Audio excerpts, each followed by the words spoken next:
And we are live. Welcome back to Takes by Fans. We got a great show for you today. As always, we are live every single day at noon Eastern. If you want to watch live, head over to twitch.tv/takesbyfans. If you want to watch but not live, head over to our YouTube channel, Takes by Fans. We post all of our shows and clips of the show there on a daily basis.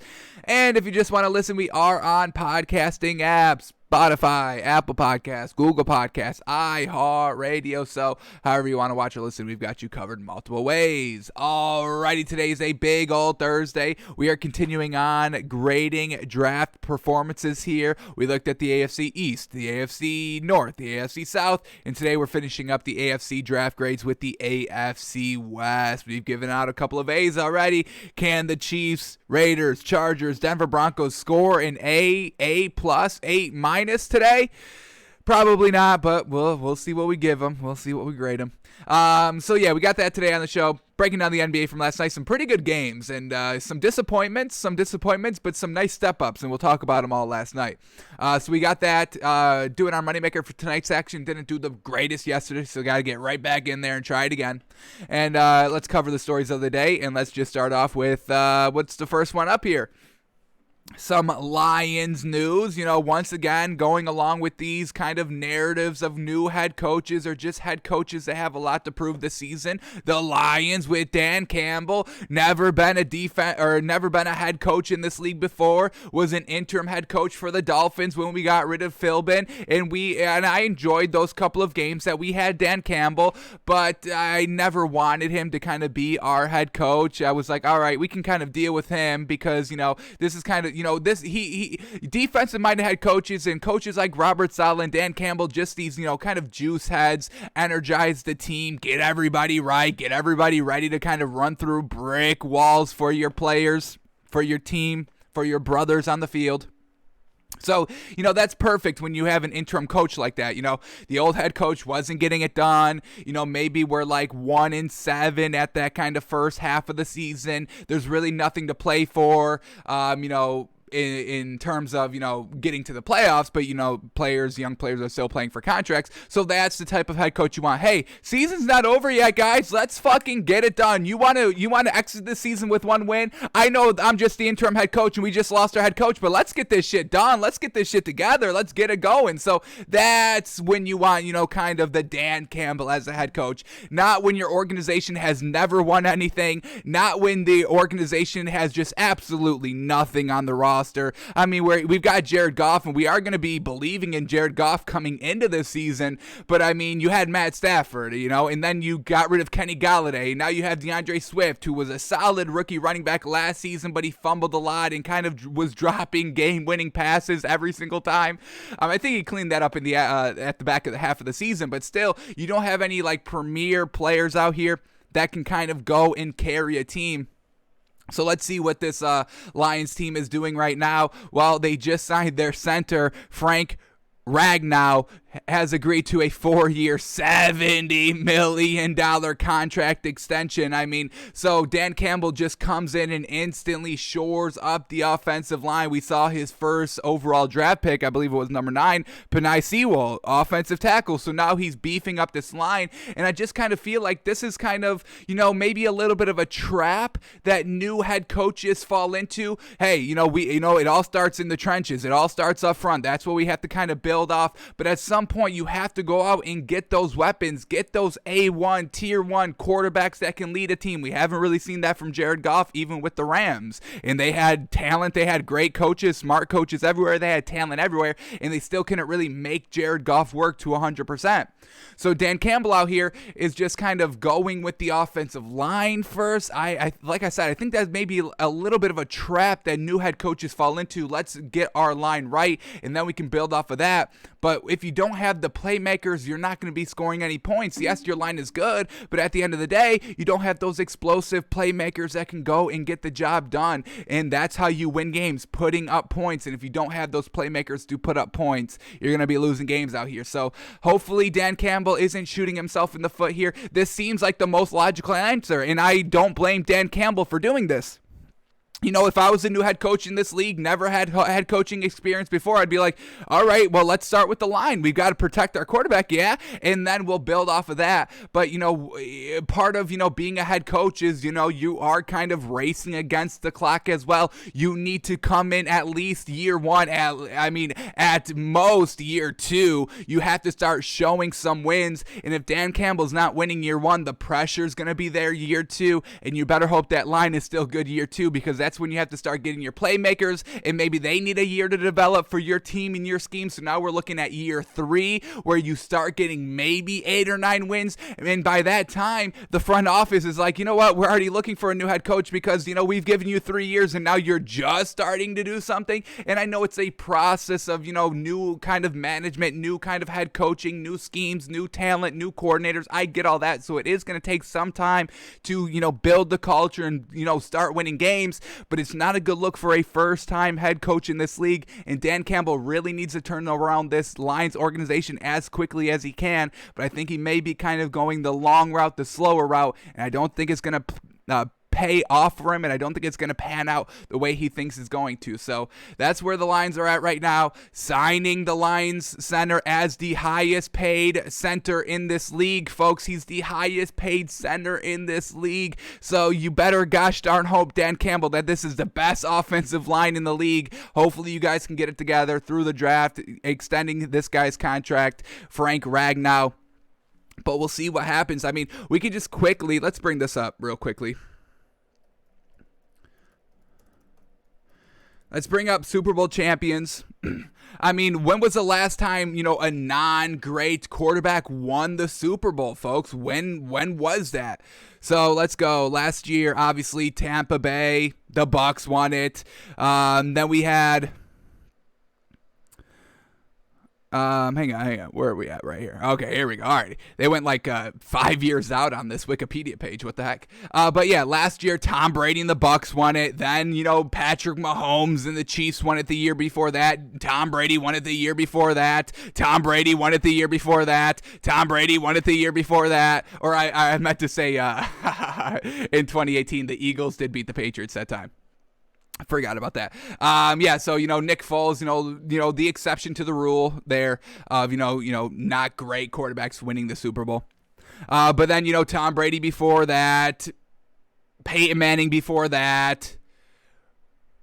Tom Brady before that, and then Russell Wilson before that, and then, we're going back to 2013 when, really the last time, but that was Joe Flacco, yeah, in 2013 with the Ravens. Was this Joe Flacco?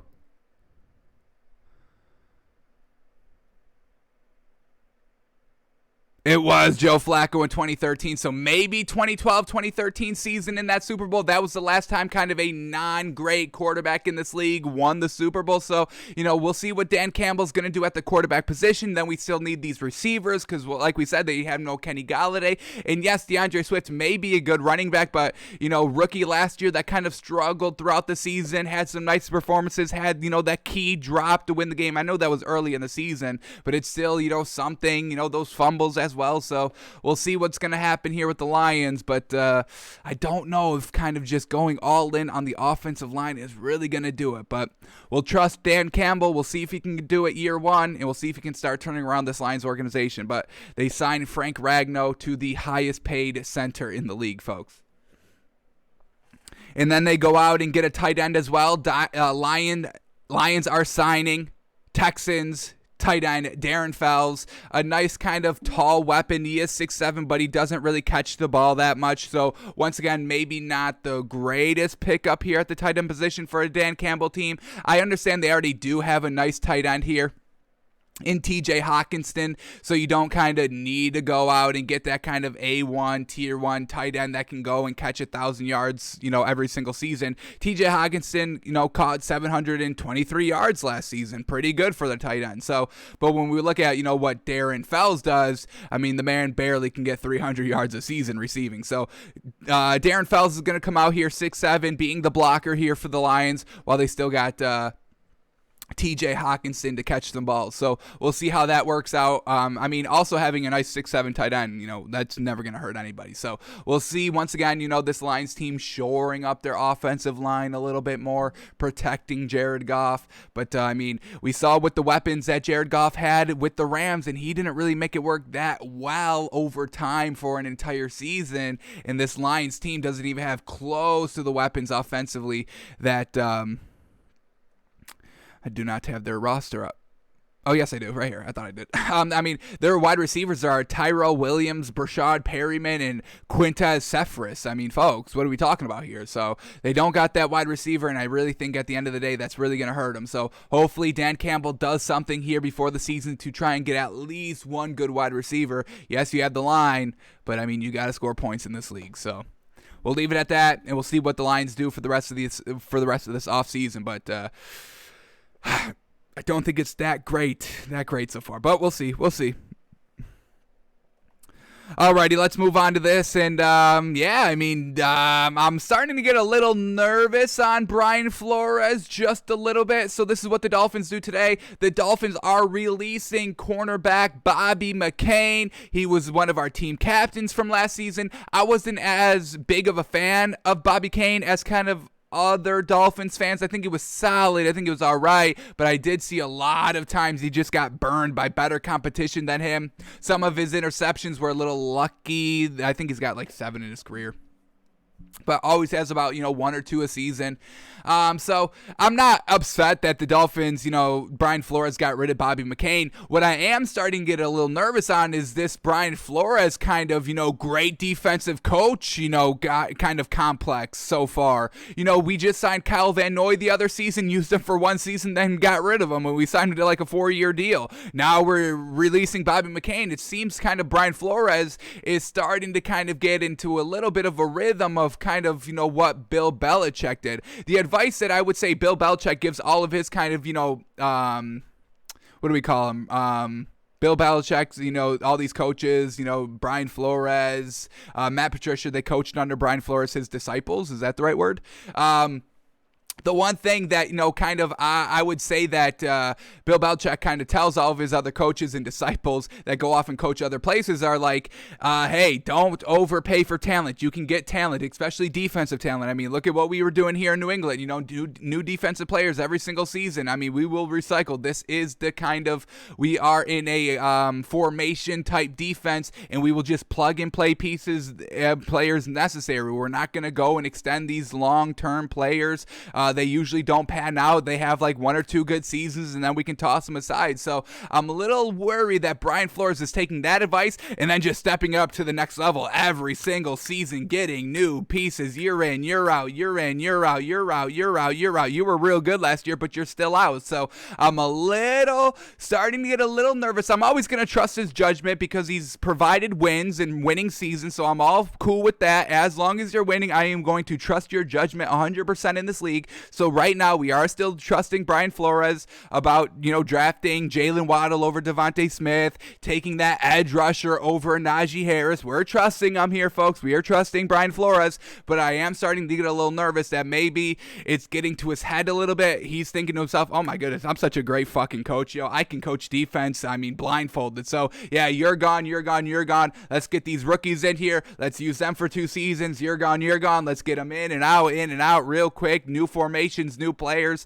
I mean, we just signed Kyle Van Noy, folks, and we got rid of him the very next season. So Bobby McCain is no longer on the Dolphins. Oh, and another thing, once again, Brian Flores is just releasing these players. We're not getting anything for these, decent talent. You could have traded Bobby McCain for, a 3rd round, 4th round pick, easy peasy. Maybe just another kind of player, maybe in another position that you think you can kind of elevate a little bit more as well. So, yes, we're releasing these players and freeing up some cap space, but at the end of the day, we're not really getting any compensation of these good players that Brian Flores has elevated to kind of better players than what they are, and we're not cashing in on it. So another reason I'm a little hesitant and starting to get a little worried on Brian Flores here.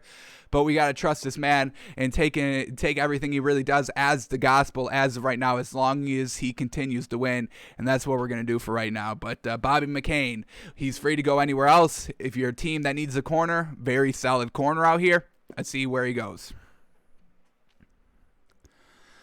Alrighty, here we go. Chris Ballard, I believe the general manager for the Colts, says the Colts have had a seamless transition to quarterback Carson Wentz so far. Yes, absolutely, folks. We've been saying this for the last 2 years. This Colts team is a plug-and-play quarterback away from winning the Super Bowl. They were working with Jacoby Brissett just a few years ago, folks. Then they got Phillip Rivers. That was a seamless transition. They got to the playoffs. They were winning games. They were putting up the points. They won like 10 games last season, folks. Absolutely fantastic. First time quarterback. I know Phillip Rivers has a lot of experience, so it shouldn't have been that shocking that the Colts went out and won 10 games that first season.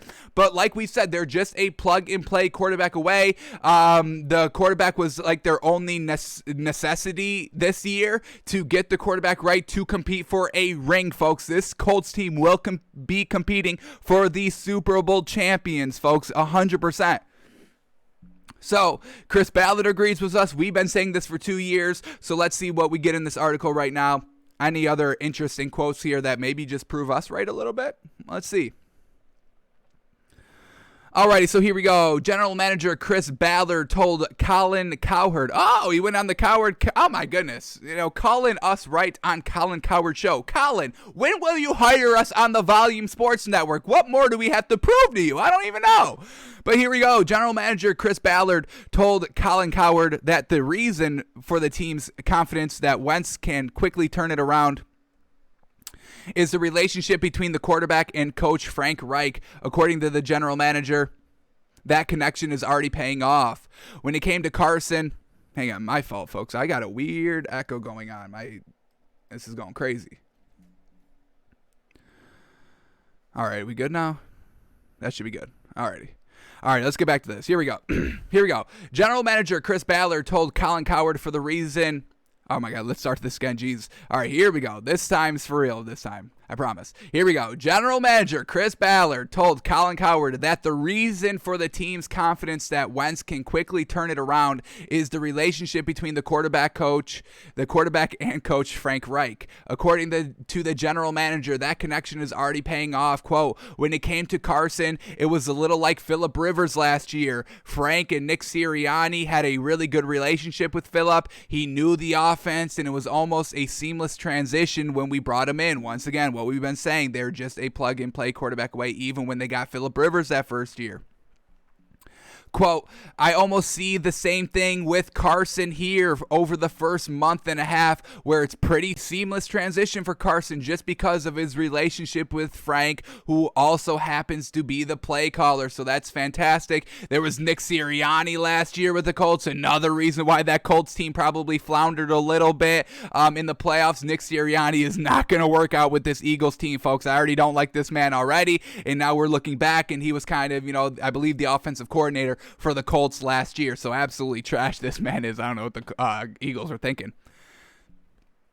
All right, so what else do we get here? We get one more quote here. Let's read this one. In life, there are safe gambles and there are risky gambles. While watching Wentz's 2020 tape would make most believe the quarterback is a dangerous gamble, Ballard doesn't see it that way. He views getting Wentz's career back on track as less precarious because he has a play caller the quarterback is comfortable with. Quote, I don't think you can ever minimize how important that is. The quarterback has to feel comfortable with who's pulling the strings and who's pulling the trigger. Once again, when we kind of go back of kind of the downfall of Carson Wentz there in Philadelphia, he just didn't really trust the organization anymore. He was never made to feel like he was the main guy. Now he's here with the Colts, back with Frank Reich, who has history with Carson Wentz, and Frank Reich is like, yo, you're the mother-loving guy, baby. We are a quarterback away from winning the bowl, and we just brought you in. So, hey, go out and win us this mother-loving Super Bowl. Go out and maybe flip the bird over to the birds, the dirty birds. Well, not the dirty bird, the Eagles. The one that has a different quarterback statue in front of the stadium that is not Carson Wentz. Go out and prove all of them wrong here, because we've got the infrastructure for Carson Wentz to come in and step up and instantly win, folks. I'm telling y'all, I am heavy on this. When we start getting heavy into the NFL season, I guess we could do it right now. Let's just do it right now.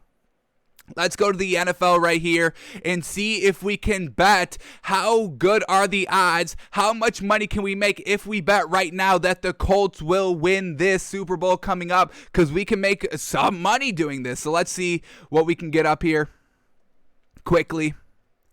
All right, Super Bowl winner, the Colts. All right, so let's just go through the favorites so far. The favorites to win this year are Chiefs at plus 525. That's great money. You put $100 on, you win $500. So if you got some money to kind of spare, obviously, you know, the Chiefs are going to be great contenders. The Bucks are going to be great contenders at plus 650. And then the odds go down dramatically. So like we said, Chiefs, the number one to win it all, plus 525. Bucks number 2 at plus 650. Rams are number 3 at plus 1300. Matt Stafford, that much of an improvement over Jared Goff, according to what Vegas says. Bills at number 4 with that plus 1400. 49ers at plus 1400. Ravens at plus 1500. Wow, the Ravens behind the 49ers, and the 49ers are going to be rocking with Jimmy Garoppolo and Trey Lance, kind of quarterback controversy throughout the entire season. Then we get the Ravens at plus 1,500. Then the Browns at plus 1,600. Then the Packers at plus 1,700. Then the Broncos. Where are the Colts? Oh, my God. Slept on. We're about to make a lot of money here, folks. I guarantee it.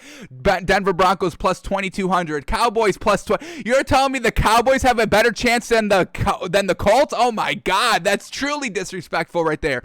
Cowboys at plus 2,500. Seahawks plus 2,500. Then we get the Colts. There it is, plus 2,800. You put $100 on this, you win $2,800, folks. This is immense value. This is fantastic value. If you have $100 to spare, bet it that the Colts win the championship this year, folks. They have a great odds to do so. They just made it to the playoffs last year with noodle arm Phillip Rivers that couldn't get it done in the playoffs the first round.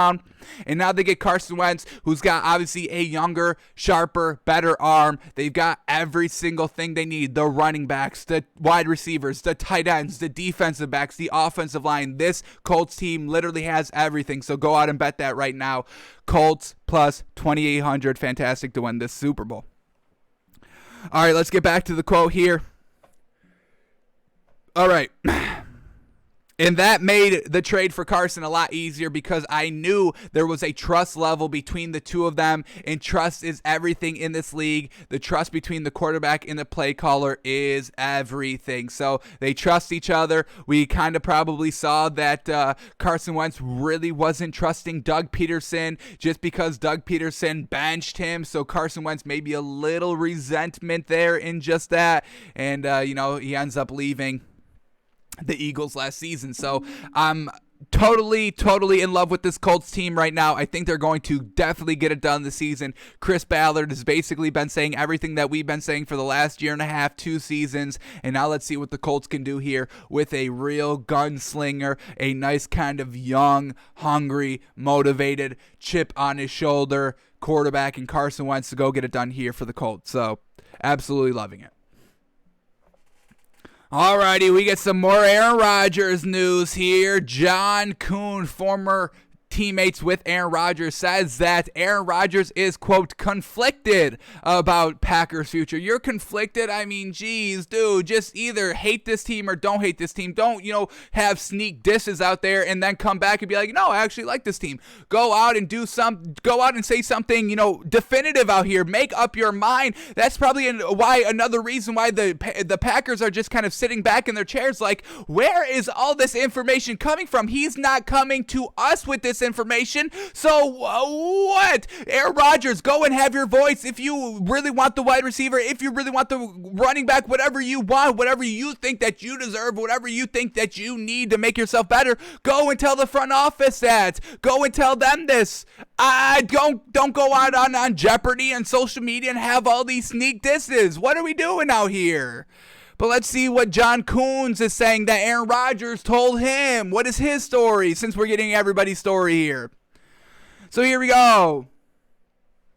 Former Packers fullback John Kuhn, who spent 9 years with Rodgers, told CBS Sports Radio that he doesn't believe the situation is unsalvageable. Here we go. The quote, I have talked to Aaron Rodgers. I won't say exactly what we talked about. Come on. I hate this, yo. I won't say exactly what we talked about. Then why are you talking? Then why are we even listening to you? Come on. All these kind of, non-stories, half-truths are why we're in this kind of situation in the first place. We still don't know, how much of these quotes coming out the day of the draft, the very day of the draft, how kind of right and wrong these are. We still don't even know. So, once again, John Kuhn coming out here, not telling the whole story, the full story. But let's see what he says anyway. Maybe we can try to, put together the half-truths that he's telling here. But let's see. All right, I won't say exactly what we talked about. I will say this because I'm defending Aaron Rodgers, blippity blop. I will say he's conflicted because this man loves to play the game of football. This man loves to be a Green Bay Packer, and this man truly sees careers. What does that mean? And this man truly sees careers? What the hell does that even mean? He's watched friends leave. He watched Brett Favre's career towards the end. He watched all these things play out in front of his eyes. He's taken notes throughout his entire career. He's seen some situations that didn't feel were done or finished the way that they could or should have. And he's just trying to take his own destiny within his own hands. To that effect, I actually admire him because not too many players in the NFL have that opportunity. I sure as heck didn't. I played until everybody told me you can't play anymore, and it's a humbling feeling. And Aaron Rodgers has an opportunity to try and take a little bit of that power back. Alrighty, I will give him that. It is hard to kind of take your destiny, your career in your own hands. We just saw kind of Russell Wilson try to do it a little bit this season with all those kind of comments of not wanting to be sacked and all this, and then that really kind of went away, and now we're, Pete Carroll saying that, hey, he's our guy, we're not trading him, we never wanted to trade him, all that. Tom Brady, he kind of had, a little bit of destiny, a little bit of free will here, leaving the Patriots, winning a ring, and another reason that just Tom Brady is setting this league on fire. Other kind of dynasty-driven quarterbacks, face of the franchise quarterbacks, are looking at what Tom Brady did and was like, all right, well, first of all, this is possible that we can do this. Second of all, you can win while doing this. Third of all, he's on a boat getting drunk, tossing Lombardi trophies. That's what the heck I want to do. So, yes, now Russell Wilson speaking out. Aaron Rodgers speaking out more, and he's already been speaking out before, so we can, once again, folks, you have to praise Tom Brady so much right now, and I know it's hard because a lot of people don't like him, and that's fine. I've got no problem with you not liking Tom Brady. I understand it. I get it, but at the end of the day, folks, he is a true winner, and what he has done the player mobility now. He is the LeBron James of the NFL, folks. LeBron left Cleveland to go to Miami, then back to Cleveland, then went to the Lakers and has won rings on every single stop of that trip, and now Tom Brady is bringing that same concept to the NFL, leaving New England. I mean, folks, he was there his entire career. Nobody thought he would ever leave, but then he did, and then he won a ring. I mean, year one, if it was like year two or even year three, I mean, year two, people are like, okay, I mean, you had a year to prepare. I mean, that's fine. We get it. I mean, we didn't really expect you to win a ring year one anyway, but you won a year two, you probably don't see all this kind of Aaron Rodgers and kind of Russell Wilson speaking out, and they definitely would not be speaking out like this if you won year three. I mean, at that point, I mean, who cares, really? It took, a lot of, practice. It took a lot of, games to get, kind of that game rhythm and momentum with a different kind of team and new players and a new organization and different way of doing things.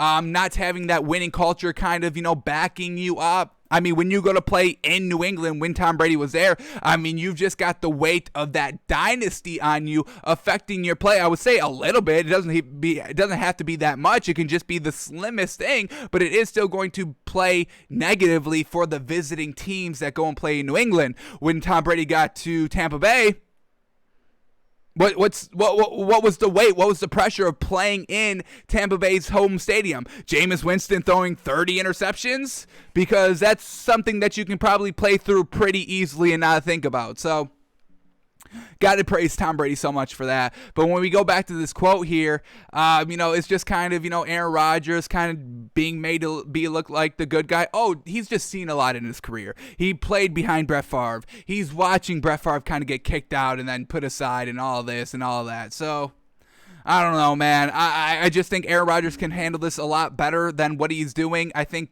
Aaron Rodgers has a God complex that has gone unchecked just because everybody bragged about him having the best arm, folks. I mean, we've been talking about Aaron Rodgers' arm for the last 15 years, folks. It's the best arm we've ever seen. That's all you ever hear with Aaron Rodgers. He's got the best arm. He's the greatest quarterback of all time. That's literally the only narratives that we've been hearing. I'm sure Aaron Rodgers has been hearing those as well, folks. Come on.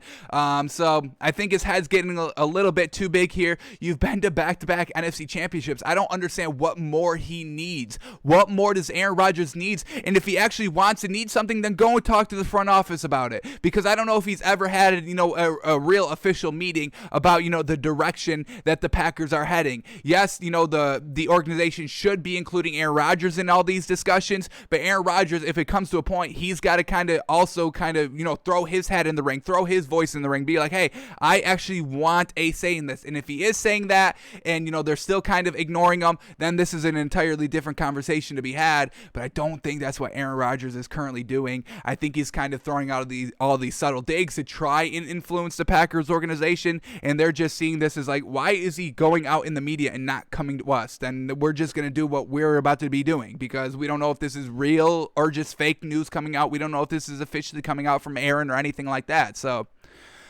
another day talking about Aaron Rodgers that I don't want to do anymore, because I am truly kind of almost fed up with this man. And then, all these other former players coming out and defending Aaron, because at the end of the day, the players are always going to defend the players when it comes against the organization, the owners, the management. Players will always have each other's back, folks. That's just going to be what it is. They have their own players, the NFL Players Association that, negotiates with the management, so they're always going to have each other's back. So these quotes right here, they mean really nothing. We don't hold them to any real value, unfortunately. But that's where we're at so far. Any other quotes here? What else we get? Anything else here? Quote, ultimately, at the end of the day, I truly believe Aaron wants to come back to Green Bay, but he doesn't want to do it on a lame duck contract, which, even though there's 3 years on his contract, if you really look at it, at the terms of it, it pretty much sets up for a clean break at the end of the 2021 season for the Packers himself, considering that Jordan Love is on the rookie salary.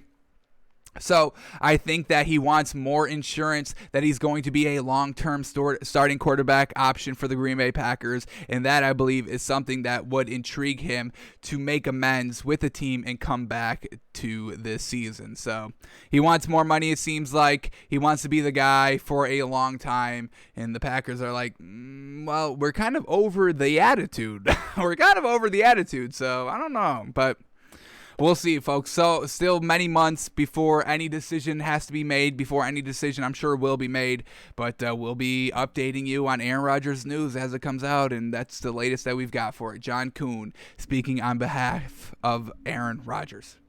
How about Aaron Rodgers speak on behalf of Aaron Rodgers? We get all these cryptic, walk-around answers whenever he talks or he goes on Jeopardy and tries to do his talking through the competitors on there.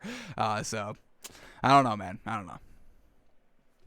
Alrighty, in this story, man, oh man, this is pretty funny right here. It's not going too well for Richard Sherman out here, folks. We're already Thursday. We're already kind of a week after the first round of the NFL draft has wrapped up. We know it officially wrapped up Saturday, but, this was the week that, kind of veteran players that don't have a home currently start to get signed, of positions of players that didn't get filled up in the draft. And now Richard Sherman, we've been kind of following his saga so far this offseason. Didn't really, kind of, even last season when he was still with the 49ers, during the season he was kind of coming out and being like, yeah, I'm not coming back. They don't want me back, all of this. Okay, so we heard that. And then the season ended, and we know Robert Saleh went to the Jets, and Richard Sherman was trying to recruit players to the Jets. Russell Wilson, Deshaun Watson, telling them to come to the Jets because that's where he's going to end up. Then that didn't happen. Then the draft came. The draft went, and now Richard Sherman's still not signed. And now we get this. We get some quotes here of Richard Sherman. So Richard Sherman would welcome a return to the Seahawks and the 49ers because the man's not getting signed anywhere else. So truly unfortunate here, at the top of the world, during the Legion of Boom days, now has kind of fallen off a little bit and now can't even get signed anywhere else. So truly interesting here with the Richard Sherman kind of saga, but let's see what he's saying. All right, representing himself in free agent negotiations, Sherman told ESPN on Wednesday that a reunion in Seattle is one possibility. Quote, "It's always in the cards. I spent my entire offseason in Seattle. That's where I live. That's where my family is. So it's never out of the cards. Obviously, Pete Carroll and I have had conversations throughout the offseason,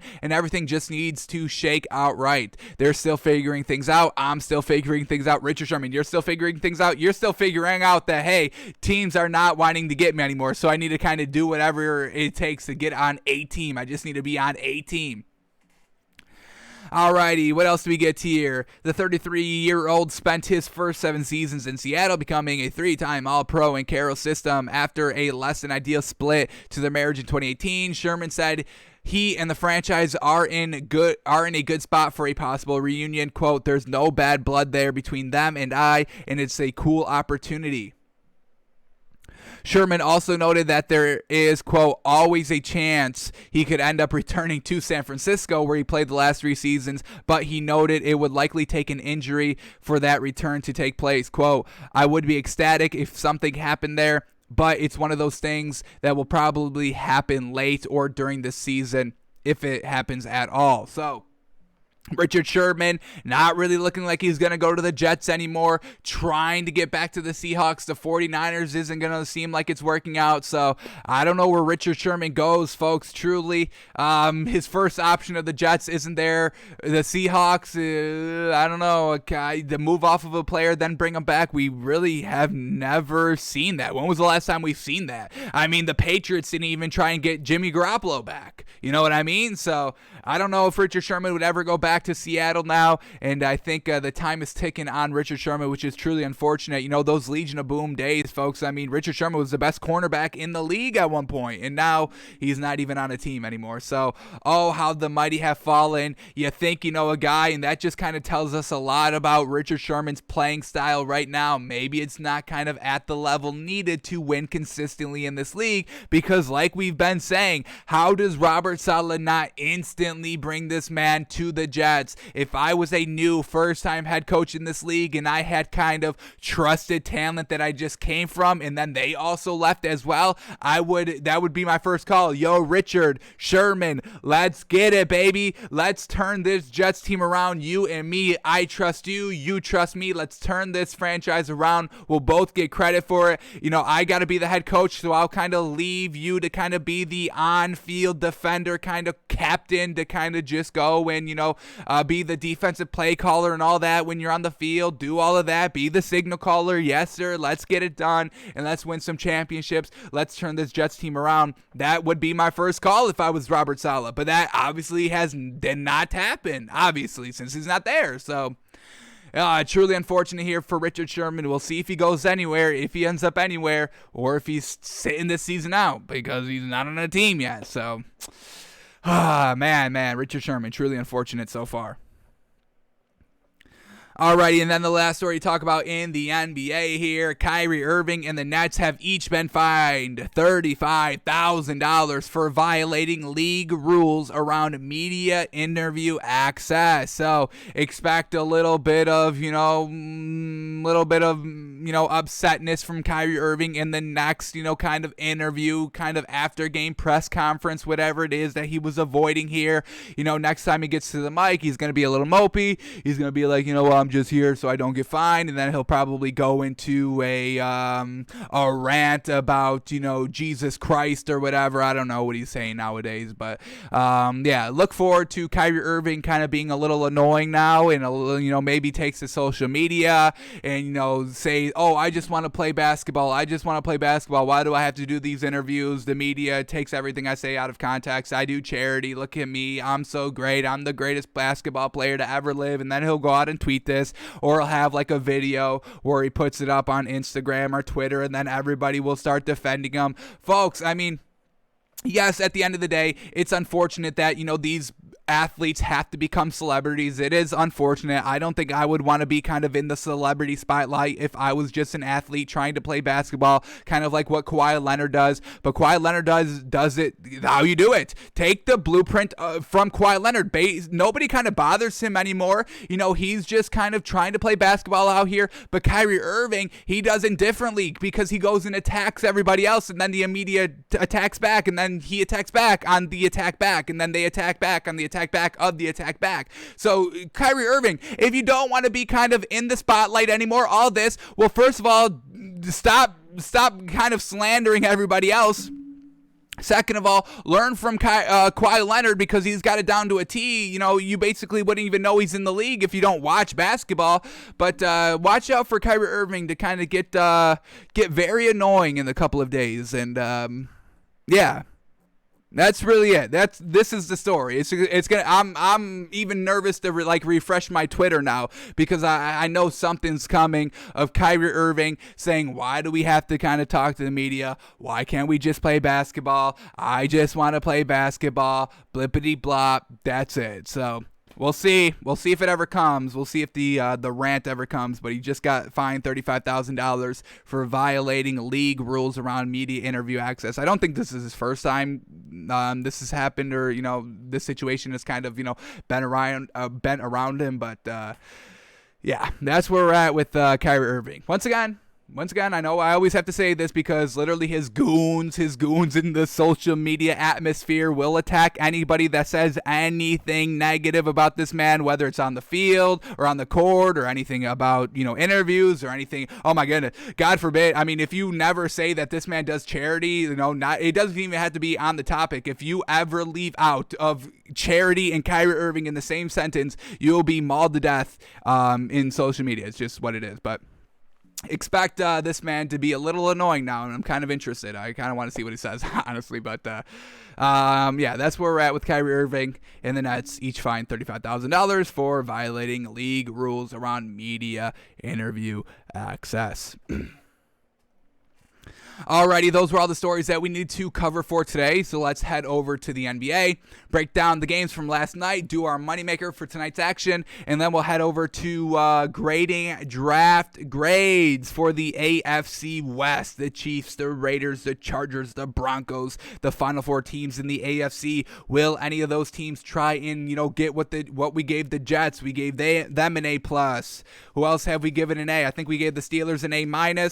We gave the Titans an A-, and the Jacksonville Jaguars an A- as well. So there are A's to be had, but we'll see if the Chiefs, the Raiders, the Chargers, or Broncos can get those coveted A's as well. So let's start here with the NBA from last night. In the first game up, the Celtics and the Magic, and a big blowout win here for the Celtics, as desperately needed, folks. They needed just a game where they go out and blow them out, blow their opponent out. Everybody's on scoring pace, and that's exactly what happened last night. Celtics win 132-96. Big ol', what are we talking about? Basically 40-point win there, 36-point win. Alrighty, so this was their starting lineup. No Jaylen Brown, unfortunately, for the squad. But they still are able to win by 40 points, so that's well done. But this was their lineups that they went with. Kemba Walker at the 2, Marcus Smart at the 3, Evan Fournier, Kemba Walker at the 1, Marcus Smart at the 2, Evan Fournier at the 3, Jason Tatum at the 4, and Robert Williams at the 5, because Tristan Thompson did also not play. So we'll see if Robert Williams is still being in the starting lineup or what's the deal, but I believe Tristan Thompson is going to be the starter once he's healthy. But let's talk about the Celtics team first, since they won. Here we go. Kemba Walker had an amazing night, kind of first game back, getting it done. 32 points on 6 of 9 from 3. Fantastic. 61% from the field. Yes, sir. Marcus Smart, 3 points, 9 assists. He shot 16% on 6 shots. Not the best there. Robert Williams, 8.6 rebounds. Jason Tatum, 27 points, 7 rebounds, 3 assists, 2 steals, 2 blocks. Fantastic. If then Evan Fournier, 18 points, 4 assists, 5 rebounds, shot 2 of 5 from 3, and 57% from the field. That's what we're talking about. Evan Fournier, nice night by him. Let's see if he can keep it up and kind of string more than one good game together, because we really haven't seen that by this man on the Celtics team this year.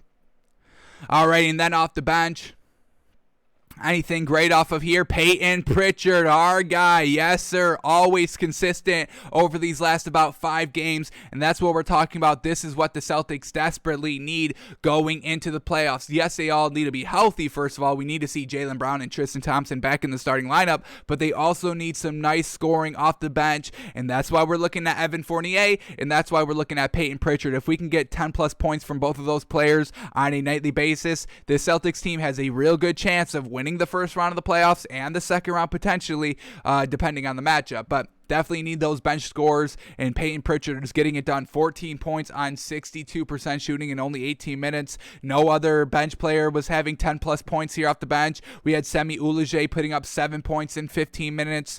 And then we had Luke Cornett, 5 points. Aaron Nesmith, 5 points. So very well done to Peyton Pritchard. Well done to Kemba Walker, getting it done, game 1 back, and a nice win here for the Celtics. They are number 6 in the Eastern Conference still, so out of the play-in tournament. They're kind of battling the Heat here for the remainder 6-7 games now. Who's going to kind of clinch that final official playoff seed? And we'll see if the Hawks and the Knicks can kind of hang on to theirs as well, because I mean, the Heat and the Celtics at 6-7, they're at 35 wins, 31 losses, and the Knicks are only 2 games above them, and the Hawks are only a game and a half above them. So there is still a lot of chance for a lot of movement here in the Eastern Conference standings. So we'll see how the Celtics kind of close out their season. But what a nice night from the Magic last night, against the Magic last night. Alrighty, let's go to the Magic now. Some nice scores here by the starters. Unfortunately, the entirety of the team didn't get it done, but finally we get some nice performances here. So let's start with Dwayne Bacon starting at the 3. 20 points, 4 rebounds on 55% shooting. Moritz Wagner at the 4. 20 points, 4 rebounds on 50% shooting. And then Mo Bamba at the 5. 19 points, 15 rebounds. He wasn't efficient from the 3, 1 of 7 from 3, but he shot 45% overall from the field, so we can kind of take that a little bit. And then just nothing else. Gary Harris putting up 4 points on 16% shooting at the 2. Cole Anthony, 4 points on 20% shooting at the 1, so couldn't get it done. Nothing great off the bench besides RJ Hampton, who got it done playing 31 minutes, 18 points, 10 rebounds. So very lackluster for the entirety of the squad, but well done Mo Bamba, Moritz Wagner, Dwayne Bacon. We'll take those performances all night, but we are not expecting this Magic team to win any more games because they've got no superstars, and you need at least one to be decent. So Celtics get the big old win there last night. Very well done. All right, let's keep on the topic of blowouts, and the Blazers blow out the Cavs last night as well, winning 141-105. Absolutely fantastic. Everybody was on here for the Blazers. Little bit of a shake-up on the lineup a little bit, because Norman Powell did not play.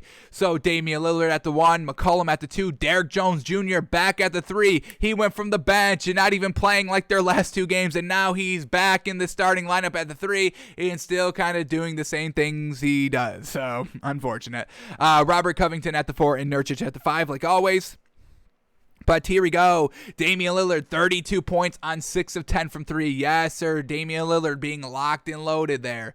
9 assists. But with, Damian Lillard, folks, we see this. If Damian Lillard has a good game, that means McCollum didn't. If McCollum has a good game, that means kind of Damian Lillard had a decent game as well, but they probably lose a little bit. So it is kind of wonky here. But CJ McCollum, 10 points, 5 assists, but 1 of 5 from 3 and 21% from the field. So a lackluster night by McCollum. Nurkic had a pretty good night, 15 points, 11 rebounds. Robert Covington, 9 points, 5 rebounds, 3 of 7 from 3. And then there's Derek Jones Jr. still only putting up 2 shots. He hit 100% and put up 5 points, but, that's what we get from him. Nothing truly great in the stat department. Yes, we like his defense. We love his athleticism, but he doesn't do anything good. Assisting, rebounding, steals, blocks, points, nothing like that, and he's still doing it here at the 3 in the starting lineup. So, unfortunate for Derek Jones Jr. Wish this man would be just give us 10 points every single night, please, and then we'll be fine. But he can't even do that. So, unfortunate. Alrighty, the bench of the Blazers got it done last night, and once again, something promising here as we're starting to head into the playoffs here. Enes Kanter off the bench, 18 points, 13 rebounds. Can always count on this man. Carmelo Anthony has been getting it done these last 5 games here. 16 points, 5 rebounds, 3 assists. And then Anthony Simons, yes, sir, 10 points, 3 rebounds. We will take that. He shot 66% on 6 shots. So, yes, sir, fantastic. So, well done for the Blazers last night. Everybody on. Let's check the Blazers standings right now. They are number 7th right now in the Western Conference, a half a game back from that 6th seed of kind of being in the playoffs and not in the play-in tournament. But the Lakers there at number 6, only a half a game above the Blazers. So we'll see what happens here. But would love to see the Blazers in the playoffs. Would like to not see them in the play-in tournament. I don't think they have any trouble in the play-in tournament if the season ended today. Blazers at 7, Grizzlies at 8, Warriors at 9, Spurs at 10.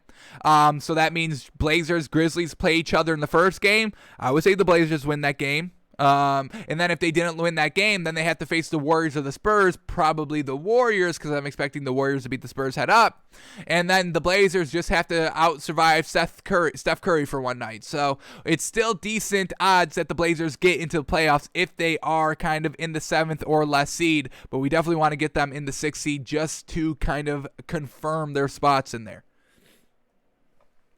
All right, let's go back to this Blazers-Cavs game. Let's talk about this Cavs team. No Darius Garland, unfortunately, still. And Colin Sexton had an underwhelming performance, so that's why they lose by basically 40 points out here. Colin Sexton only 15 points and 4 assists on 40% shooting. Isaac Okoro at the 2 filling in for Darius Garland, only 7 points on 22% shooting.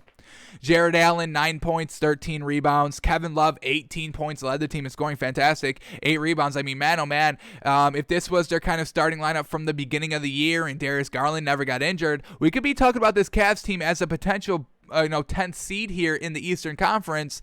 Kevin Love getting it done kind of on a nightly basis, but their guards kind of being in and out.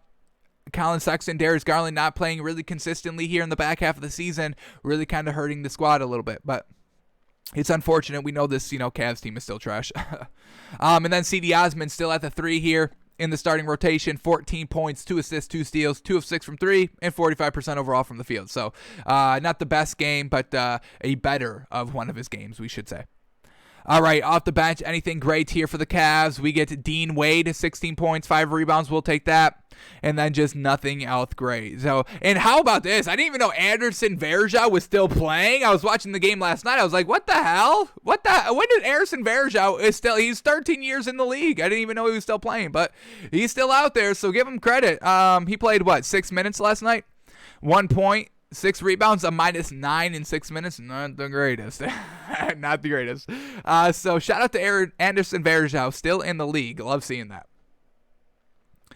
Alrighty, let's move on to the next game now. The Grizzlies and the Timberwolves. And the Timberwolves are still keeping games close, folks. Yes, they've lost their last 2 games, and the spread's basically catching up to them now. We can't really get any more great value out of them. Truly unfortunate. Vegas has caught up and, canceled out our cash cow, unfortunately. Their last game 2 games ago, their spread was +4. We took that. They lost by 4, which pushed it, unfortunate. You don't win, you don't lose. It's a push. You get your money back. And then this game last night against the Grizzlies, we had them +3 and they lose by 4. So Vegas has found out the Timberwolves secret, the cash cow that we were milking. They were like, damn, these cows are dry. Who's milking this cow right now? And then they saw takes by fans and like, oh, they were the ones milking and sucking off that milk from that teat of the cow, from that udder of the cow. So unfortunately here, but we'll still keep. We still got 6 games. Maybe value slips through. maybe some milk is still able to dribble out of those udders a little bit more. We'll definitely keep an eye on it, but these last 2 games, Vegas has, cut off the value, cut off the source of our milk, unfortunately. But let's talk about this game. Grizzlies get the win here, 139-135. Great game by the Timberwolves. I mean, we're not stressing right now about this Timberwolves team. This Timberwolves team is building for next year. Obviously, there's no chance that they can get in the play-in tournament. Their season's been over for the last couple of weeks now. Officially, it's been over since, tip-off, unfortunately. But yeah, we're still big on this Timberwolves team. Cannot wait to see what they do next season. I just hope they keep this core together, folks. I don't want to see them wheeling and dealing some of their stars to get other stars. No. Keep Karl-Anthony Towns. Anthony Edwards, obviously they're not going to trade him. He's their rookie pick that panned out fantastically. And then you got D'Angelo Russell, who I'm nervous they may move off of to try and get somebody else. So that's going to be the key to watch what happens to D'Angelo Russell this offseason. I'm not too worried about Karl-Anthony Towns. Definitely not worried about Anthony Edwards, but I am worried about D'Lo, and we'll see what happens there. But let's talk about this Grizzlies team since they got the win here. John Morant, Grayson Allen, Dillon Brooks, Kyle Anderson, Jonas Valanciunas, their classic lineup here. So John Morant had a great game, 37 points, 10 assists, 2 steals, 1 blocks, 4 rebounds, and he only took 2 threes all night, 1 of 2 from the 3. So fantastic. Grayson Allen only played 6 minutes. Unfortunate for that man. 2 points, getting to the line. Jonas Valanciunas, 9 points, 5 rebounds, a little light. He only played 19 minutes. Dillon Brooks, 16 points, 3 assists, 4 rebounds. And Kyle Anderson, 20 points, 2 steals, 2 assists, 4 rebounds. And then they got some nice contribution here off the bench. Huge needed production. And this is giving us huge green flags on this Grizzlies team heading into the playoffs, folks. We need this Grizzlies bench to get it done. And look at this, folks. Desmond Bane, 22 points, 3 assists, 4 rebounds on 57% shooting and 4 of 9 from 3. Wonderful job. Brandon Clark, 12 points, 10 rebounds. And Xavier Tillman, 11 points, 9 rebounds, 3 assists. That's what we're talking about. All 3 players in 10-plus points. We got Desmond Bane with the 22. Fantastic work out there. Filling in for Jonas Valanciunas, Grayson Allen, who didn't play that much. And this bench squad got it done. So very well done for the Grizzlies last night. And now let's talk about this Timberwolves team. Here we go. D'Angelo Russell finally in the starting lineup. Yes, sir. Yes, sir. Truly unfortunate that they lost this game and didn't cover the spread, but this is what we've been talking about. Finally, it has arrived. D'Angelo Russell in the starting lineup. Ricky Rubio off the bench. Unfortunately, Ricky Rubio didn't get the great production that we're kind of used to getting from him in the starting lineup off the bench. So we'll see if that kind of is able to get squeezed out and kind of laid out a little bit better. Alrighty, here we go. D'Lo at the 1, Anthony Edwards at the 2, Josh Okogie at the 3, Jaden McDaniels at the 4, and Karl-Anthony Towns at the 5. Let's start here with D'Lo, 22 points, 14 assists, 4 rebounds, 2 of 5 from 3, 46% from the field. Yes, sir, get it done. Anthony Edwards, the Rookie of the Year, 42 points, 7 assists, 6 rebounds. It is kind of tough. I mean, he shot 8 of 9 from 3. Wonderful work there. And now it's coming down to the discussion. Anthony Edwards or LaMelo Ball for the Rookie of the Year, and I think we still have to give it to Anthony Edwards. Unfortunately, they're not winning games. That's something LaMelo has over Anthony Edwards, but LaMelo Ball has missed a few too many games, unfortunately. I want to say about 10 to 15 games, unfortunately. So, hang on, let me get a firm number on that. Let's get that was sounding a little high, 15. So let's get this official number of games that he did not play so we can get a little bit accurate here. Alrighty. 1, 2, 3, 4, 5, 6, 7, 8, 9, 10, 11, 12, 13, 14, 15, 16, 17, 18, 19, 20, 21 games. Yeah, that's too many. 21. Gosh dang. 21 games he missed.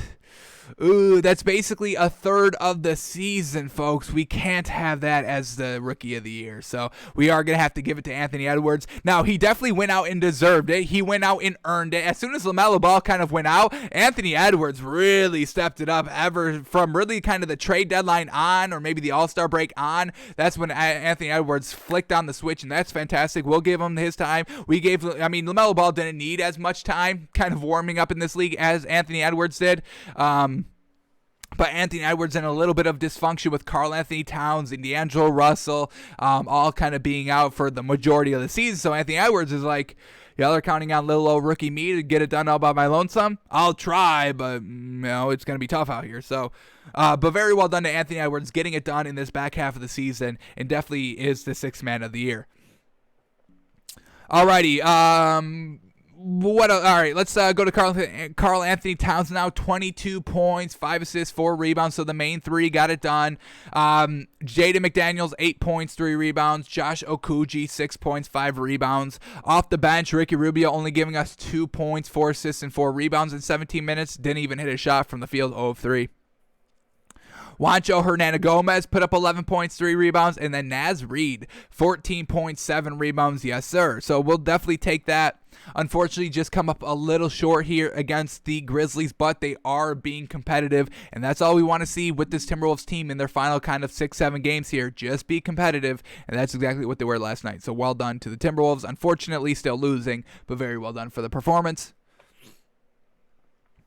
Alrighty, now let's go to the Wizards and the Bucks, and man, oh man, we had the Wizards plus 3.5. They only lose by 1. Fantastic there, but man, oh man, this Bucks team, first of all, both these teams, I'm definitely about them. This Bucks team, this could truly be the Bucks year, folks. They are getting it done offensively. That's the thing that really has hindered them these last 2 seasons, were really kind of, they were getting beat by the outside shooting, couldn't compete scoring-wise, but now all that is out the window. They got some nice outside shooters. Giannis is just going under the basket every single time, unstoppable, and another huge game here, putting up 135 points, able to outscore this Wizards team. So well done for the Bucks here. Well done for the Wizards. I mean, losing by 1 point here against the Bucks, where the Nets were kind of getting blown out a little bit in their 2-game series. So a ton of credit here for the Wizards, a ton of credit here for the Bucks. Just a great game of basketball, and 2 good teams, 2 real interesting teams to watch for in the playoffs, truly. So let's start here with the Bucks. Here we go. Drew Holiday, 29 points, 6 assists, 5 rebounds. Dante DiVincenzo, 19 points, 4 assists, 3 rebounds. He's really their wild card, folks. If he is on, they're almost dangerous, folks. They're almost one of the most dangerous teams in this league. He shot 5 of 7 from 3. Wonderful. Brook Lopez at the 5, 11 points, 8 rebounds. Giannis, 23 points, 8 rebounds, 8 assists, 9 rebounds. He shot 53% from the field, 0 of 2 from 3, so reining in those threes a little bit from his last game where he made like 3 of 4 in the first quarter, and that got carried away and put up 12 of those things. Yikes. And then PJ Tucker filling in for Chris Middleton, who did not play, but we know PJ Tucker never scores, so 0 points on 1 shot. He also left the game midway through the third quarter with a jaw injury, so we'll see if he's kind of back soon.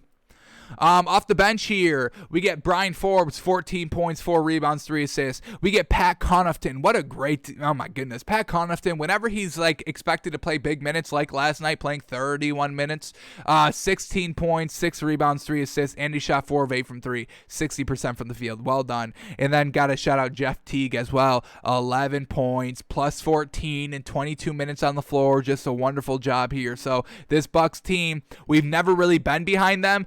We clowned them last season. Not clown, but we knew the Heat were going to beat them easy peasy 4-2. We called that all day long. But this is a season that the Bucks are truly dangerous because they are putting up the points and putting up a lot of points goodly, consecutively, consistently, folks. So watch out for the Bucks in the playoffs. Truly, this could be their year. Unfortunately, the 76ers are also very good. I don't think I'm worried about the Nets anymore since they blow them out twice.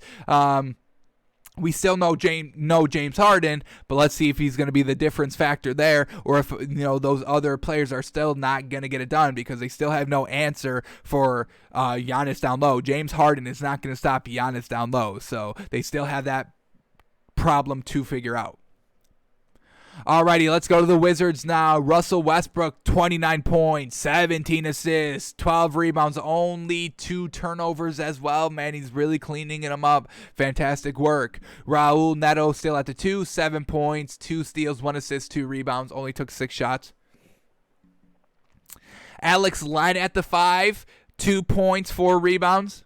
Anthony Gill at the 3, his first time in the starting lineup in a while, 11 points, 1 rebound. And then Bradley Beal at the 3, 42 points, 3 assists, 4 rebounds, 58% on 24 shots. So you always rely on Bradley Beal and Russell Westbrook. That is no difference here. And then off the bench, the third leading scorer. Can you take a guess who it is? Davis Bertans. Yes, sir. 13 points. He shot 2 of 6 from 3, 40% from the field, but getting us those points, that's what we need. And then Daniel Gafford, 12 points, 10 rebounds in only 14 minutes. Very well done there. So able to keep it close. This Wizards team currently, what do we got? Still number 10 in the Eastern Conference, but this is the Raptors' chance right here. This is the Raptors' last chance. 3 games back from the 10th seed. Also the Bulls' last chance, 3.5 games back from that 10th seed. Since the Wizards lost last night, there is still a slimmer of hope. And we'll check about the games tonight.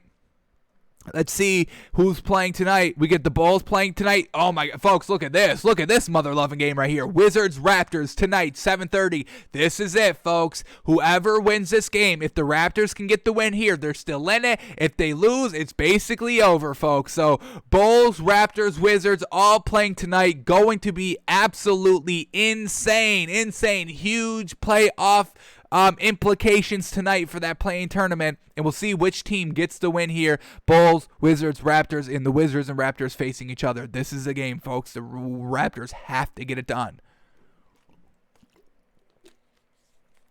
Alrighty, let's move on to the next game up. Where is it? Here it is. Alrighty, Suns, Hawks. And the Hawks get a blowout win here over the Suns. A little interesting here. Another reason why we're a little concerned. It's a little bit of a red flag here for the Suns team.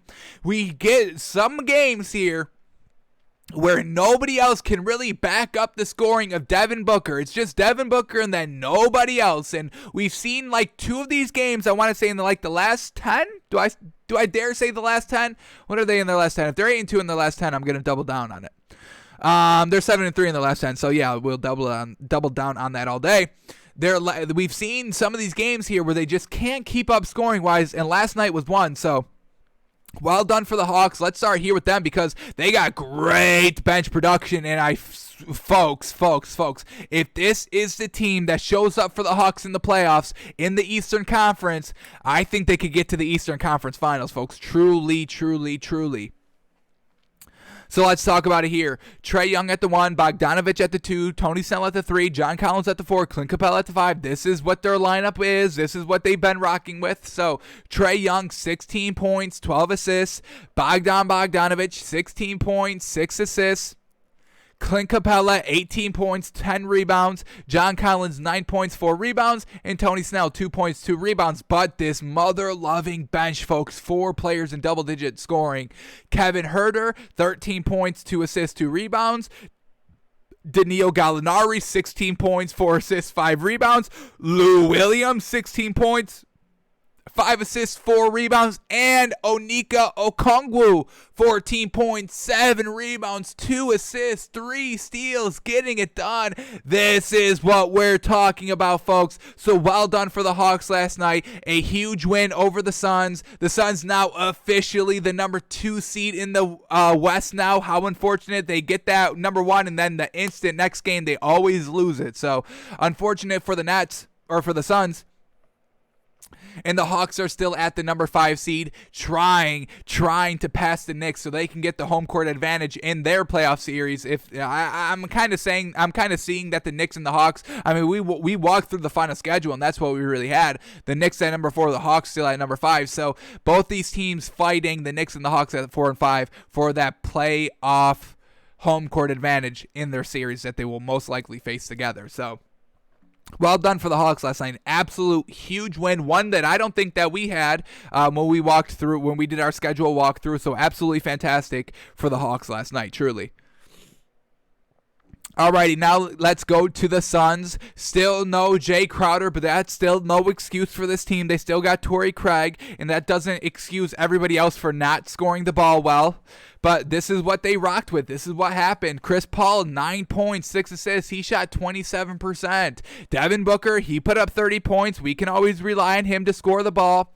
DeAndre Ayton, only 7 points, 8 rebounds. Torrey Craig, 3 points on 4 shots. Mikal Bridges, he put up the 18 points. That's what we're talking about, but we got nothing else great. Nobody else was in double-digit scoring, and that's a huge problem. We get Cameron Payne, 8 points on 33% shooting off the bench. Cameron Johnson, 2 points on 11% shooting off the bench. Frank Kaminsky, he put up 7 points and 2 rebounds in 12 minutes, but 2 of 2 from the field. He shot 100%, but still not that double-digit. And then Javon Carter, 6 points, 50% shooting. Dario Saric, why did he only play 8 minutes? I don't know. 0 points on 2 shots. So they did not get any consistent other scoring besides Devin Booker, and that is what's going to be the Suns team's downfall. If these other players, if Chris Paul can't get it done, if we're not getting 15 by DeAndre Ayton, if nobody off the bench is giving us 10 plus points, they're going to lose, folks. That's how they lose. Every time they lose, this is what we're looking at right here. Devin Booker gets it done.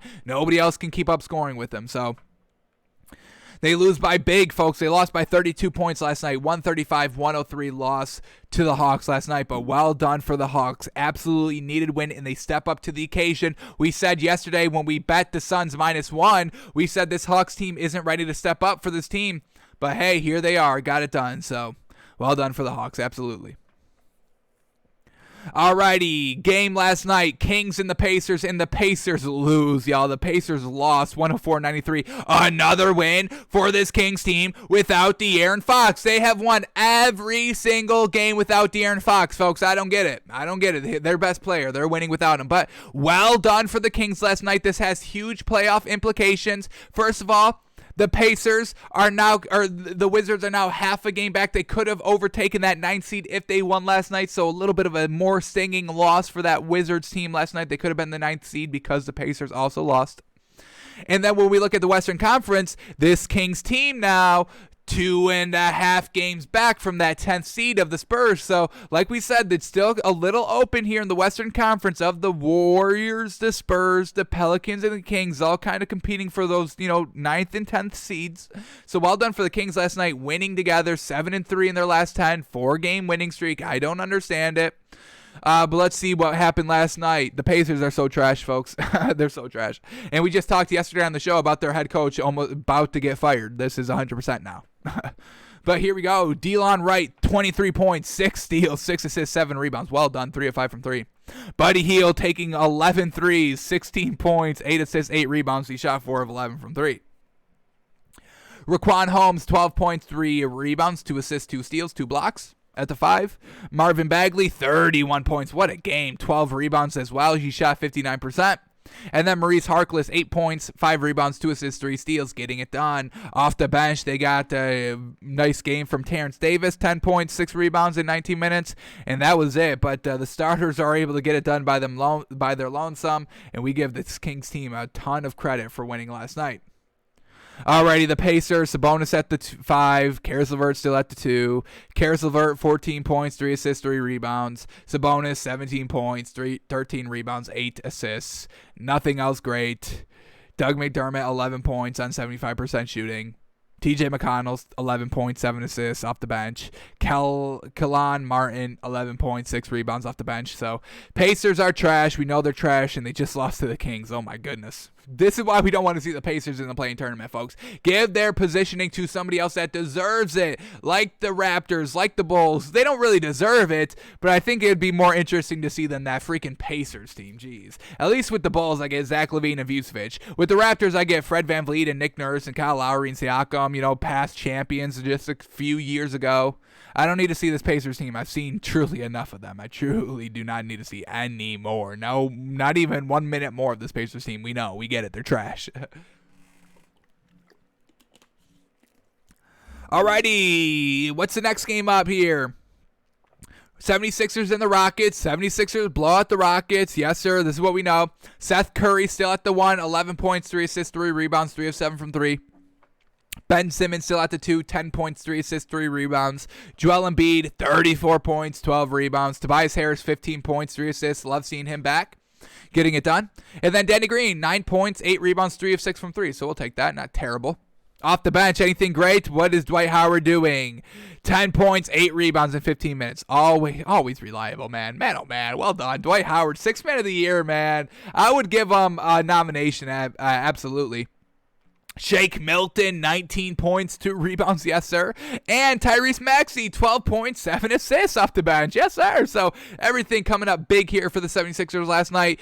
Look at this Rockets team, absolutely trash. Kevin Porter Jr., only 16 points, which is still good, don't get us wrong, but, he scored 40, one of those two. So he's got that in him, but, there's just nothing else great scoring-wise on this Rockets team, so they need him to go for 50 if they want a chance to win. Avery Bradley still at the 2 points on 16% shooting. Kelly Olynyk at the 5 here because of no Christian Wood, truly unfortunate. Kelly Olynyk, 27 points, 8 assists, 11 rebounds, yes sir. Led the team in scoring, fantastic. Kenyon Martin Jr., 23 points, 10 rebounds, 6 assists. Daquan Jeffries in the starting lineup, 5 points on 20% shooting. Not great, but look at this bench. Anthony Lamb, they only played 2 players off the bench. They only played 7 people last night, folks. Anthony Lamb, 22 points, 5 rebounds, well done. And then Amar'e Brooks, 20 points. Yes, sir. So, didn't have a lot of players playing. Those that did play got it done. But unfortunate for the Rockets, this 76ers team is deep. They're deep. They're like the pizza, folks. Deep, deep dish.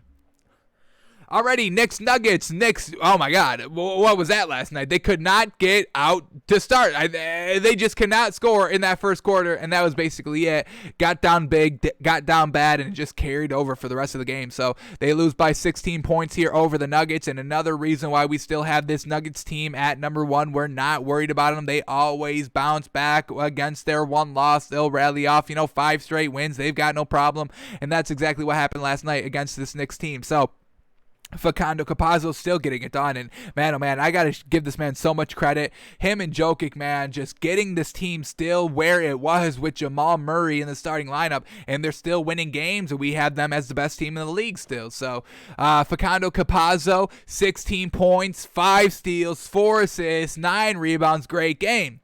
Michael Porter Jr. at the 2, so a little bit of a lineup switch here. I'm not mad about it. I like it. I like when kind of coaches see what they can kind of do here. So Michael Porter Jr. at the 2, 17 points, 6 rebounds, 3 of 6 from 3. Then he moves Aaron Gordon to the 3 where Michael Porter Jr. was, and that did not work. 0 points on 0 of 6 from the field when it was just an easy night against the Knicks last night. So many turnovers in the first quarter, not shooting well in the first quarter, and Aaron Gordon still couldn't get it done in the points department. So a little upsetting there. Paul Millsap at the 4, 6 points, 6 rebounds, and Jokic at the 5, 32 points, 6 assists, 12 rebounds. Great night. Alrighty, so we'll see if Michael Porter Jr. stays at the 2. It's still a good performance by him. All right, off the bench here, Austin Rivers has his best game, finally, thank goodness. 25 points, 3 steals, 3 assists, 3 rebounds, 6 of 9 from 3. Yes, sir, Austin Rivers. He's going to be a huge part of this team coming off the bench. And if he can kind of play consistent, he doesn't need to score 25 points every night. Give us at least 15. 15's a good number for this man. If you can give us 15 points off this bench every night, this Nuggets team's going to have a real great chance of winning the championship. So what a game last night by this Nuggets team. Alrighty, the Knicks lose. It was just a bad offensive night. They haven't had one of those in a while, so we're not banging on this Knicks team for losing last night. It's still an alright loss. It's against one of the best teams in this league. You still have a half a game lead over the Hawks, so it's not at the end of the world just quite yet. So let's keep it up for this Knicks team. Let's see if they can kind of bounce back offensively a little bit, because everybody was struggling last night. What did they shoot as a team? 38%. Yikes. Well, the Nuggets only, they scored 37%. Wow. Well, they just got it done. So the Knicks just couldn't get it done in the first quarter. That was really it. But here we go. Let's talk about this Knicks team. Alfred Payton, 6.6 rebounds. RJ Barrett, 14 points on 30% shooting on 13 shots. Nerlens Noel at the 5 did play last night, 5 points, 5 rebounds. Julius Randle, 14 points on 33% shooting, 8 rebounds, 5 assists to go along with that. And then Reggie Bullock, 14 points on 44% shooting. Derrick Rose off the bench, giving us 14 points, 3 assists. Taj Gibson off the bench, 2 points, 1 rebound in only 11 minutes. And then we get Emmanuel Quickly, the 18 points. That definitely what we needed. But just a little lackluster in the starters. The bench kind of did what they did. Just the starters couldn't get it done. And that was a huge difference for the game last night. So well done for the Nuggets. Jokic MVP. Don't want to hear anything about it. And then the last game of the night, we can go through this quickly. Jazz, Spurs, and the Jazz blow out the Spurs 126-94. Big ol' 30-plus point loss here. Alrighty, let's talk about the Jazz first. Since they won, still no Mike Conley, unfortunately. Still no Donovan Mitchell. So Joe Ingles fills in at the starting 1. 14 points, 7 assists, 5 rebounds. Royce O'Neal at the 2, 5 points, 7 rebounds. Rudy Gobert, 10 points, 8 rebounds. Georges Niang, 11 points. Yes, sir, getting those 10-plus points for the starters. Love seeing that. And then Bojan Bogdanovic, 24 points, 2 rebounds. Can always count on that man as well. So well done there. And then we get Jordan Clarkson off the bench, 30 points on 16 shots, shot the most on the team. He shot well, 75%, don't get us wrong, but took the most shots on the team. That's why he has the most points. That's why we're seeing that. But well done for Jordan Clarkson getting it done. And then just nothing great off the bench else because this man went for 30 points. So just no double-digit scores anywhere else. But well done for the Jazz last night. Then the Spurs, DeMar DeRozan only playing 17 minutes, 6 points on 37% shooting. The leading scorer was Luka Samanik off the bench with 15 points. Then Devin Vassell in the starting lineup, 14 points. And then Drew Eubanks, 14 points. But we get Rudy Gay, 0 points in 6 minutes. Lonnie Walker, only 7 points on 27% shooting. So once again, just nothing great from the Spurs team. That's why we would kind of like to see the Spurs not in the play-in tournament. I would love to see the Pelicans in there. I don't think I would like to see the Kings in there, but their 3-ball could be a little bit interesting. Maybe win a game in a playoff tournament if they get, or in a playoff series if they win the play-in tournament. But yeah, that's where we're at right now. Spurs still number 10. Pelicans a game and a half back. Kings 2.5 games back from that 10 seed. So, alrighty, let's move on to the action tonight. We'll do our lines real quick. Then we'll do quickly the AFC West, left, West draft grades. But let's talk about the games for tonight. Big games on. Bulls Hornets going to be a great one. This Hornets team has a chance to kind of solidify their spot here at the number 8 seed. Try to confirm that up a little bit tonight. So Bulls, Hornets, huge game. Wizards, Raptors, huge game. Nets, Mavericks, 7:30 TNT. Grizzlies, Pistons, Hawks, Pacers, Thunder, Warriors, and the Lakers, Clippers, where LeBron James will not be playing. Truly unfortunate. Alrighty, here we go. Let's start here. The first game of the day. Lines are refreshed up to date. So here we go. Bulls, Hornets. Bulls -4, Hornets +4. I think Zach LaVine's back, baby.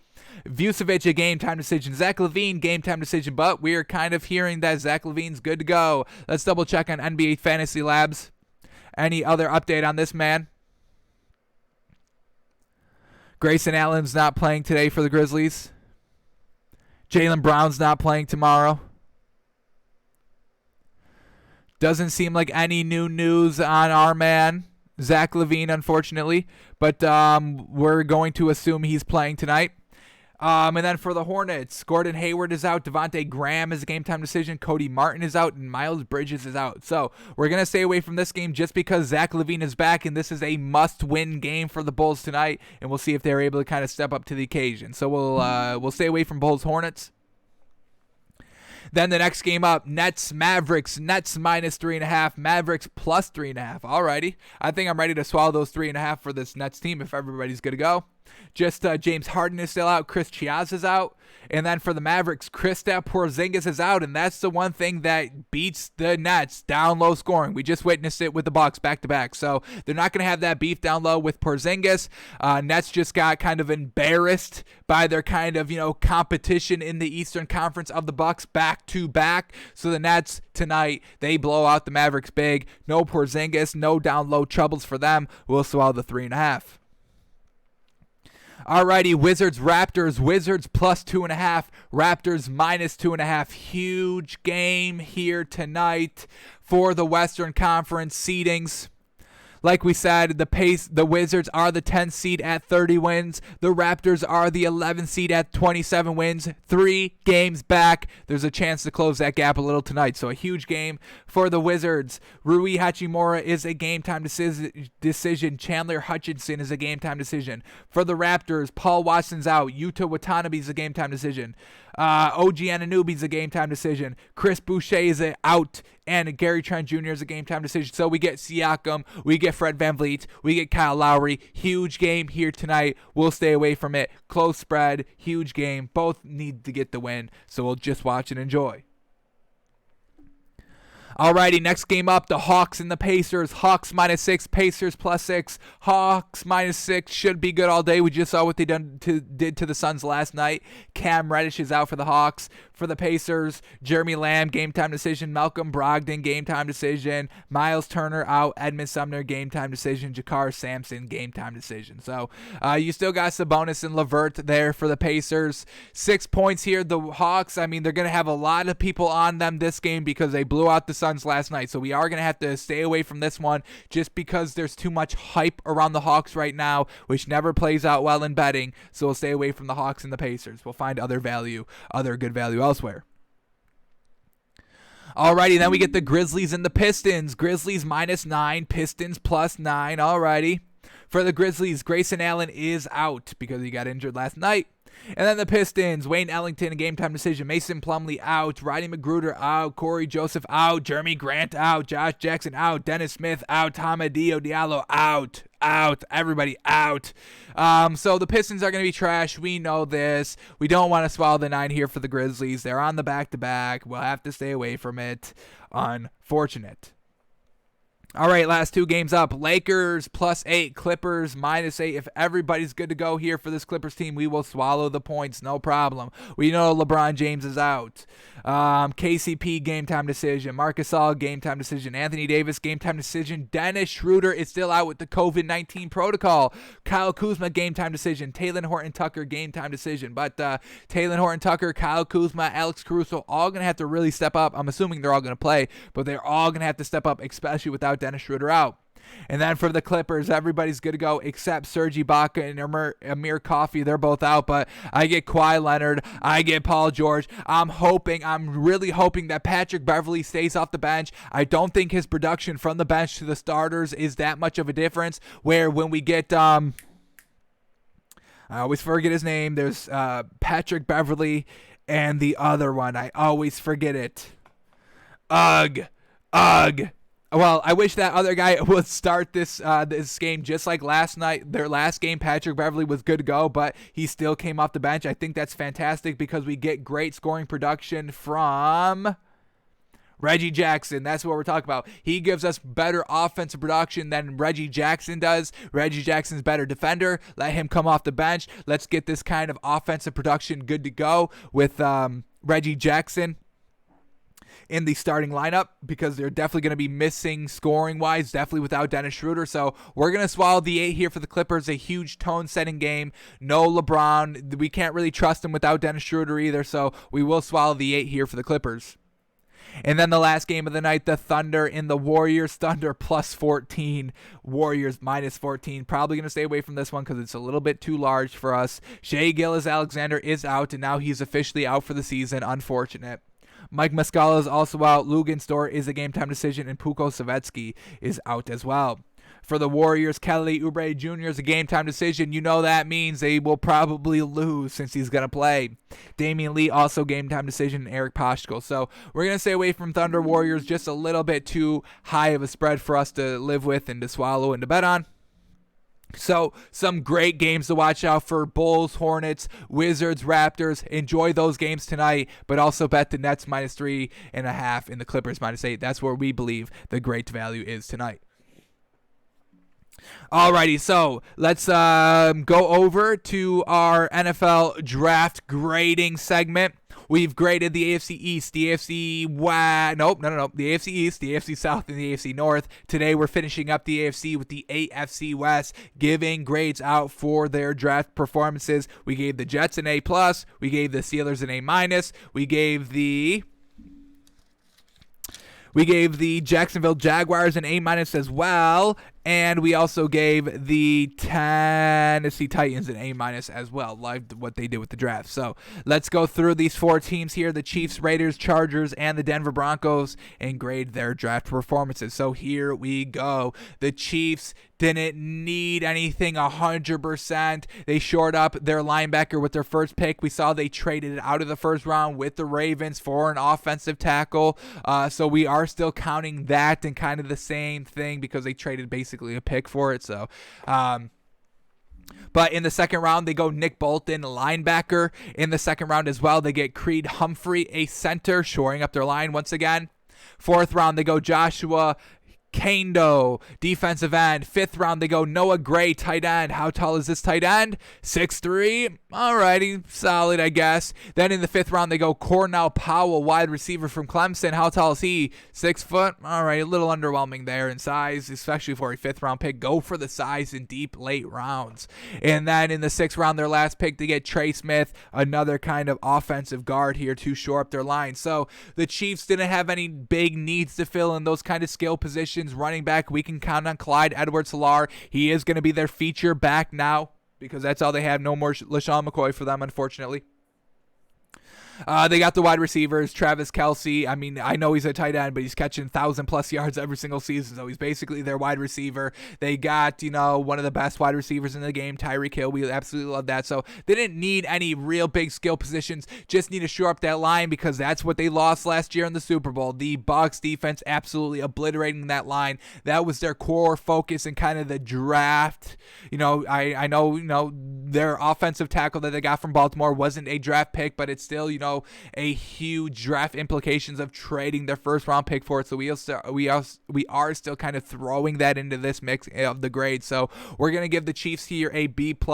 Very solid draft here to shore up their offensive line. Would have liked to see maybe a taller tight end here than 6'3", a taller wide receiver here in the fifth round of only being 6 foot. So we'll give the Chiefs here a B+, shoring up their line. That's what they need to go and beat the Bucs next year. Alrighty, let's go to the Raiders now. Here we go. Raiders don't really need anything too much offensively, or maybe just shore up the line a little bit and then get heavy on the defense, and that's exactly what they did here. First round pick number 17, Alex Leatherwood, offensive tackle. Now, I know this came out of left field. I know this wasn't one of the kind of toply graded on everybody's big Ford offensive linemen. But we're still going to trust it here. We're not going to kind of, get upset because they chose Alex Leatherwood and all those other kind of tackles. Whatever they think is good, we're going to kind of buy into that as well. The main thing is that they did get an offensive tackle, shore up that line a little bit. And then in the second round, Trayvon Moehrig, absolutely great safety from TCU. Third round pick, they get Malcolm Kunchi. Linebacker, third round. Oh, and look at that from Buffalo. UB, baby. Khalil Mack putting that school on the mother loving map. Now everybody getting drafted out here. Khalil Mack said, I'm eating. We all eating. Welcome, Buffalo, to the school of drafted players. Welcome. And Khalil Mack definitely kind of being the front runner of that. So well done to get Malcolm Kunchi drafted from Buffalo. So well done on that. Also in the third round, they get Divine Diablo. Is that really it? Divine Diablo? I mean, what a difference in names. No, Divine first name, Diablo second name. I know it's not spelled like Diablo, but Deablo. Diablo. I mean, it's not El Diablo. It's Diablo, but interesting there. All right. So third round pick, Divine Diablo. Safety. Fourth round pick, Tyree Gillespie. Safety as well. Fifth round pick, Nate Hobbs, corner. And seventh round pick, Jimmy Morrissey. They get a center. Once again, maybe a little bit of a risk-reward pick here in the seventh round, but they didn't need anything really offensively. They got nice, tall wide receivers, fast wide receivers. They got the running back, Josh Jacobs. They have Henry Ruggs. They got Hunter Renfrow. But most importantly, they got mother-loving Darren Waller. So, yes, shore up your line a little bit and then just get better defensively. I mean, we're talking about starters here. They still got, nice corners in Casey Hayward and Jonathan Abram, but filling in those other pieces of corners and safety throughout the draft. We like what they did here. First round pick, shore up that line. Everything else follows defensively. We're going to give this Raiders team a B. A B. We'll give them a B here for their draft. We'll see how they put all these pieces together. Not a kind of big draft here, a kind of, big flashy draft, but it definitely one necessary. And we'll see if John Gruden in this Raiders defense can step it up and finally get that winning season. That's truly going to be kind of the pinnacle of their grade here in the draft if they can get a winning season. Now with the 17-game season, can't go 8-8 anymore. To have a winning season, you must go 9-8. How crazy is that? We're talking now 9-8 is the winning season. So we'll give the Raiders a B here. Alrighty, Chargers are up next. Here we go. First round pick, they get Rashawn Slater, tackle. Guard your man, guard your franchise guy, Justin Herbert, because that man was slinging it last year. And if you can keep him healthy, you'll win a Super Bowl in the next 7 years. Absolutely. All right, second round pick to get Asante Samuel Jr. We are kind of big on him as well at the cornerback position. We feel like he's going to pan out very well. So great pick up there. Third round pick, Josh Palmer, wide receiver. All righty. How tall is he? 6'1". All righty. The Chargers have some decent wide receivers. Keenan Allen, Mike Williams, Jalen Guyton, he had 500 yards, but 6'1", so still tall wide receivers out here. They've got Jared Cook at the tight end position, so they still got nice offensive weapons here. Alrighty, then in the third round, they get Trey McKitty, another tight end here. He's 6'4", though, so can definitely use that big weapon. Jared Cook maybe aging out of this league a little bit, I think, right? How old is this man? I want to say like 33, 34 maybe. Let me double check on this man's age. 34, yeah, exactly. So maybe aging out of this league a little bit. No problem with them taking a tight end there in the third round. All right.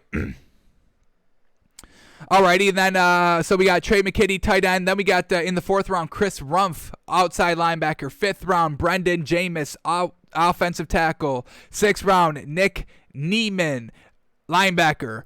Larry Rountree, running back. Oh, they got a running back here, 5'11", to kind of help out Austin Eckler. I'm a fan of Austin Eckler. I know everybody's not a fan of Austin Eckler, but I think he's definitely going to work out. I think he'll be fine. I'm not worried about him not panning out. And then their last pick here, Mark Webb, safety there from Georgia. So solid pick there. They shored up their line, got a better corner. We just saw that they lost Casey Hayward for their corner, so, filling in that corner as well. They still got Chris Harris. I'm not the biggest fan of him at the cornerback position, so shoring up their defense a little bit more here, definitely needed. But, just a solid, all right draft here for the Chargers. Definitely did right with their first two picks. Everything else was just kind of meh. Didn't really see any real great value there, so we will give the Chargers a B as well. Alrighty, and then the last team here in the AFC West, we've got the Denver Broncos. Alrighty, first round pick, they get Patrick Surtain, cornerback, fantastic pickup. Then in the second round, they get Javonte Williams, running back, but that makes absolutely no sense to me. You literally just had Phillip Lindsay to be your second back, and then you got rid of him to go and draft a running back in the second round that you don't know. Phillip Lindsay with proven talent, folks. He had back-to-back 1,000-yard rushing seasons. So if you were just going to do one running back with Melvin Gordon, that's fine. But why go and get Javonte Williams from North Carolina? I didn't even like him, honestly. I don't think there's really that great running back depth here in this draft. It's really only Najee Harris and Travis Etienne. Those are going to be great running backs. Everybody else, probably not. So Javonte Williams here at number 2, I don't get it. I truly don't get it at all. You had Phillip Lindsay and you let him go. So what is that about? So I hate that pick right there. Javonte Williams, second pick. I hate it. Third round pick to get Quinn Mieres, guard. Third round pick to get Baron Browning, linebacker. Fifth round pick to get Caden Stern, safety. They also get another safety in the fifth round as well, Jamar Johnson, safety. Sixth round pick to get Seth Williams, wide receiver. He's 6'3", though, so I love that pick. 7th round to get Kerry Vincent Jr., cornerback. 7th round pick to get Jonathan Cooper, defensive end. And also in the 7th round to get Marquise Spencer, a defensive end as well. Alrighty, this Denver Broncos team, they didn't need too much offensively. They had Melvin Gordon. I didn't think they were going to get another running back since they traded Philip Lindsay, but they shock us. Big shock, big stupid shock, but a shock nonetheless. They've got nice wide receivers. Cortland Sutton, Jerry Jeudy, Tim Patrick, tall, fast wide receivers. Noah Fant at the tight end position, so they didn't really need any skill players there. Shore up their line, shore up their defense a little bit. They got Ronald Darby, Kyle Fuller, Von Miller, Kareem Jackson, Justin Simmons, Bradley Chubb. So they got nice defensive pieces. So that's kind of just what they did in the draft. Shore up their defensive pieces. They got the linebackers, the safeties, the corners, the defensive edge rushers. So we're going to grade this draft a C+. That running back pick, I don't get at all. I hope he works out. I want everybody to succeed in this league. But you had proven talent. And then you're going for Javonte Williams. So a little bit of a head scratcher there at the second round pick, but hopefully it doesn't bite them in the butt, but we will grade them a C+. So nothing great here in the AFC West. Chiefs got their linemen that they needed. Raiders got their linemen in defense. Definitely need some defense there. Chargers all over the board. Denver Broncos all over the board, and I don't think in a good way, but that's what we've got here for the grades. Chiefs B+, Raiders B, Chargers B, Denver. I honestly want to give him a C-, but I love that Patrick Surtain pickup. I think that's going to be great. But that Javonte Williams pick, real weird, truly. Alrighty, that is going to do it for us today. Let's see if anything is breaking as we were live. Anything good here? Huh.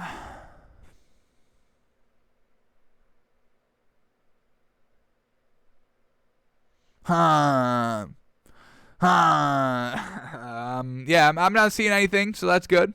No breaking news. Don't like to have breaking news when I'm live.